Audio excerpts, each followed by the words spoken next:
সরকারি অর্থে বিলাসিতা এবং অনৈতিক কার্যকলাপের নজির করেছেন ত্রিপুরার বন, বিজ্ঞান ও পরিবেশ মন্ত্রী অনিমেষ দেববর্মা।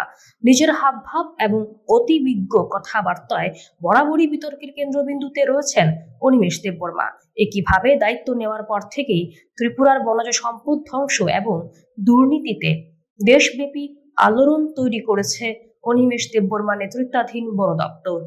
বর্তমান সময়ে জ্বালানি অপচয়, সরকারি আবাসে মুখ্যমন্ত্রীর মতো নিরাপত্তা বলয় তৈরি, অতিরিক্ত এসকর্ট ব্যবহার, প্রমোদ ভ্রমণ, সব মিলিয়ে মন্ত্রী অনিমেষ দেববর্মা বিতর্কের কেন্দ্রবিন্দুতে রয়েছেন।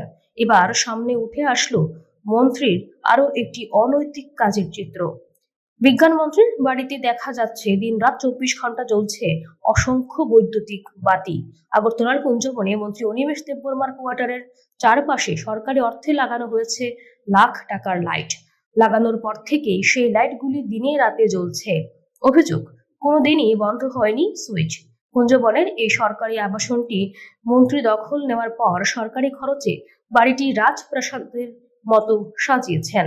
তিনি সাধারণ ওয়াই ক্যাটাগরির নিরাপত্তাকে রীতিমতো জেড ক্যাটাগরির নিরাপত্তা বলয় তৈরি করেছেন ফরেস্ট গার্ডের দিয়ে, অনেকটা কাকের কোকিল বেশ। তার সরকারি বাড়ির চারপাশে তৈরি করা হয়েছে উঁচু প্রাচীর।